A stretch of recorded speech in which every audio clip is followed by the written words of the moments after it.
G20 summit का सफल समापन हो गया है। इसके बाद अब समिट के आयोजन में हुए खर्च पर राजनीति शुरू हो गई है। दावा किया जा रहा है कि सम्मेलन के लिए तय बजट 990 करोड़ रुपए के बजाय 4100 करोड़ रुपए खर्च हुए हैं।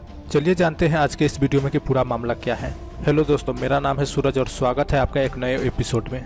G20 समिट की कामयाबी ने दुनिया के नक्शे पर भारत की नए पावर सेंटर के तौर पर छाप छोड़ी है।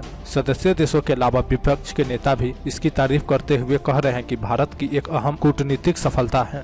अमेरिकी सरकार ने भी खुद इस समिट की प्रशंसा की है। इस आयोजन ने पीएम मोदी की छवि को एक प्रभावशाली वैश्विक नेता के तौर पर खड़ा किया है। नई दिल्ली में पहली बार आयोजित हुए G20 समिट के लिए सरकार ने जो तैयारियां की थी उसमें भारत की समृद्ध परंपराओं के अलावा आधुनिकता की चमक भी दिखी। लेकिन कार्यक्रम खत्म होने से पहले ही केंद्र सरकार द्वारा G20 समिट के लिए किए गए खर्चों के लेकर विवाद शुरू हो गया है। राज्यसभा सदस्य और तृणमूल कांग्रेस के राष्ट्रीय प्रवक्ता साकेत गोखले ने कुछ मीडिया रिपोर्ट्स को हवाला देते हुए दावा किया कि भारत सरकार ने G20 समिट के लिए बजट में आवंटित की गई राशि से 300% ज्यादा खर्चा किया है। साकेत के मुताबिक सरकार ने इस सम्मेलन के लिए 990 करोड़ रुपए के बजाय 4100 करोड़ रुपए खर्च किए हैं।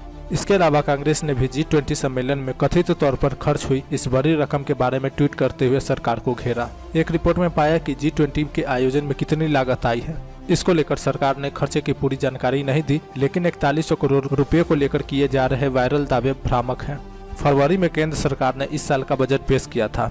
इसके बारे में छपी खबर के मुताबिक केंद्र सरकार ने भारत की अध्यक्षता में होने वाले G20 समिट के लिए करीब 990 करोड़ रुपए आवंटित किए थे। G20 सम्मेलन के बारे में हमें केंद्रीय विदेश और संस्कृति राज्य मंत्री मीनाक्षी लेखी का 4 सितंबर का एक ट्वीट मिला। सम्मेलन की तैयारियों के दौरान दिल्ली के सुधार में कितनी राशि खर्च हुई, इस ट्वीट में उसका लेखा जोखा मौजूद है। इसमें सड़कों की मरम्मत, स्ट्रीट लाइट और सजावट आदि में हुए खर्चों के बारे में जानकारी दी गई है। इस ट्वीट में दी गई राशियों को जोड़ा जाए तो ये राशि 4110.75 करोड़ रुपए तक जाती है। ऐसा लगता है कि 4100 करोड़ रुपए खर्च होने का दावा इस ट्वीट के बाद ही शुरू हुआ, लेकिन ये राशि सरकार ने G20 सम्मेलन के आयोजन में खर्च की है, ऐसा कहना भ्रामक है। मीनाक्षी लेखी ने ट्वीट में दी गई राशियों में से सबसे बड़ा खर्च 3600 करोड़ रुपए का है। ये 3600 करोड़ रुपए प्रगति मैदान में बनाए गए इंडियन ट्रेड प्रमोशन ऑर्गेनाइजेशन परिसर के निर्माण की लागत है, जो कि कुल राशि का करीब 88% है। इस परिसर का नाम बाद में आधिकारिक तौर पर भारत मंडपम कर दिया गया। ये वही जगह है जहां G20 सम्मेलन का आयोजन हुआ था। भारत मंडपम एक अस्थायी इंफ्रास्ट्रक्चर है जिसका इस्तेमाल भविष्य में होने वाले कार्यक्रमों में किया जाएगा।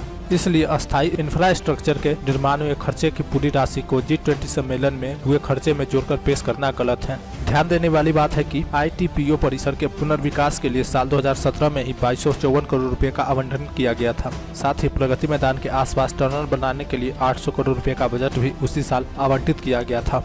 इस बारे में छपी खबर के मुताबिक साल 2019 में इस राशि को बढ़ाकर करीब 1000 करोड़ रुपए कर दिया गया था।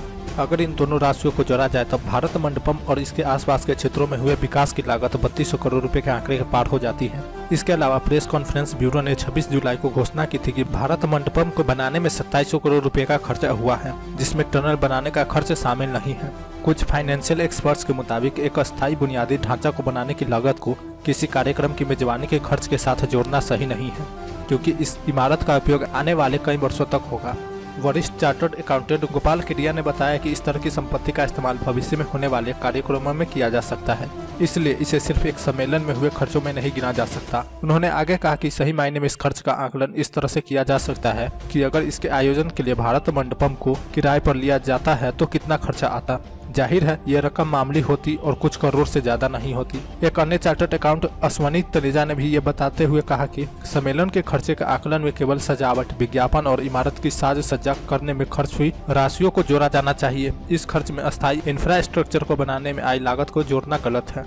मीनाक्षी लेखी ने ट्विटर पर G20 में हुए खर्चे के जो आंकड़े जारी किए हैं उनमें कई चीजों की लागत शामिल नहीं है। इससे ये नहीं कहा जा सकता कि लेखी ने जो राशि का ब्यौरा दिया है वो G20 की वास्तविक लागत है। केंद्र सरकार ने अभी तक G20 सम्मेलन के आयोजन में हुए खर्चों के आंकड़ों का खुलासा नहीं किया है, लेकिन G20 शेरपा अमिताभ कांत ने दावा किया कि ये आंकड़े बजट में आवंटित हुई राशि से भी कम है। साथ ही उन्होंने कहा कि सरकार G20 सम्मेलन में हुए खर्च से जुड़े आंकड़े जल्द ही जारी करेगी। आज का वीडियो आप लोग कैसा लगा कमेंट कर बताएं और इस मजेदार वीडियो के लिए लाइक शेयर एंड सब्सक्राइब करना ना भूलें। मिलते हैं अगले वीडियो में।